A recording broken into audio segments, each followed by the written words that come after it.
These are free hits. This is not an issue, right? I think we've dealt with this quite well over the last few years.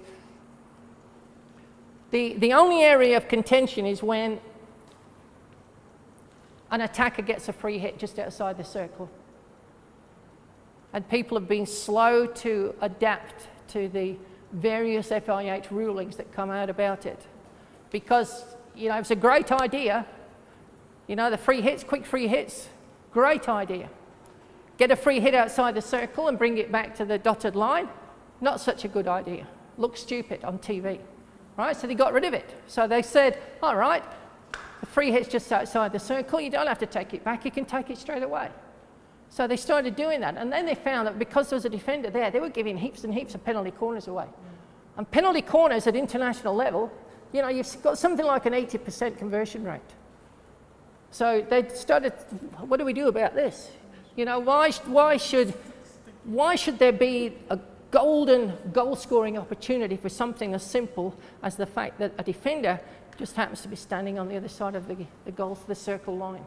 So that's when the latest, I don't know whether it's the latest or whether there's anything come out about it since, but the very latest interpretation is that if you get a free hit just outside the circle and there's a defender who's been challenging you, somebody has to have committed a foul, all right? Somebody has to have committed a foul for you to get a free hit. If she's in the circle, she's allowed to stay there, in the circle. I've still got to take the ball 5 metres by either dribbling it myself or passing it off. But because this is the defender's just fouled me, she's inside the circle, she can trail me for 5 metres. She doesn't have to stay out of the game. She can trail me inside. And once I've taken the ball 5 metres, or passed the ball 5 metres, she can get involved in the game again. Is that also during normal play as well? They don't have to actually get away from it, they can trail you as well?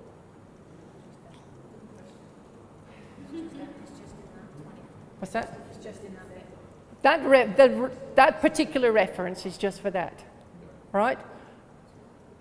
It would be expected. If you're, once again, let's take the same situation. If I've been fouled down on my defensive 23 and I take the quick free hit, this is the player that's just fouled me. She can't just run along by the side of me and then put it in, right? She's never got 5 metres away from me. She actually has to Yeah. go away. Yeah.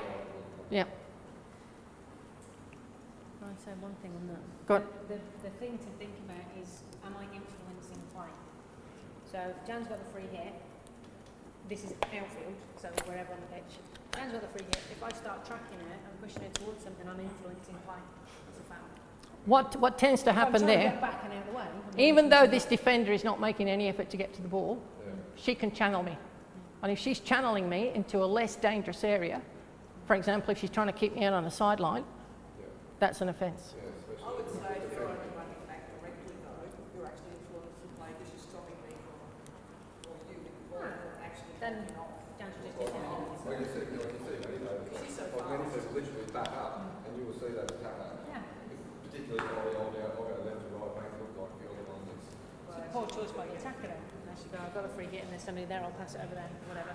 But they're trying to also then, sometimes influence a green card because they're making sure that this person wasn't the one trying to get it out of the... Yeah, every one of those has to be adjudicated on its merit. And there will be, we could all come up with dozens of different examples and different ways in which they've been adjudicated by umpires, but it all depends entirely on the situation and how the umpire reads that situation at that particular moment. Okay. Now, regardless of whether you're playing junior hockey or senior hockey, right, the rules are the same.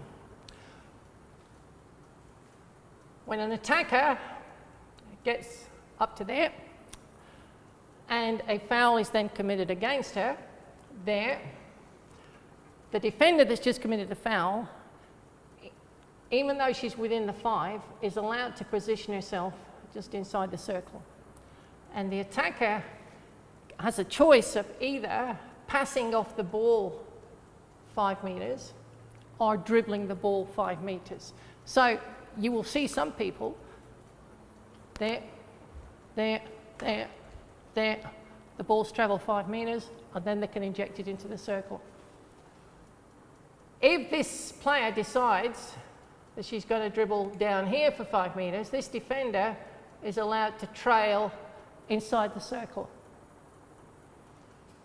When the ball has reached the 5 metres, she can then step in to tackle. All right? Is that clear? Good. And if that is not clear to the kids, if that attacker takes the ball directly back to the dotted line, that defender can't leave the circle, correct? Because they'd be encroaching into the 5. Yeah, yeah, yeah. Thanks for the question. You can now head off with the ball as soon as the whistle goes. Before the ball goes, can the players cross the halfway? If the, I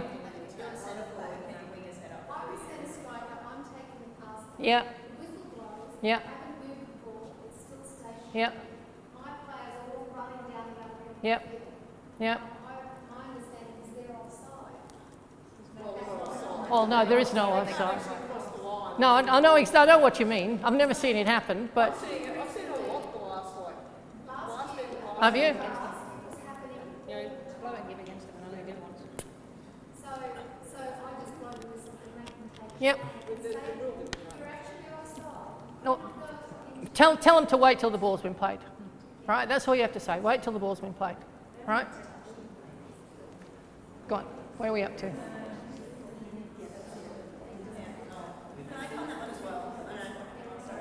There's. Sorry, I'm going to be pain in the butt.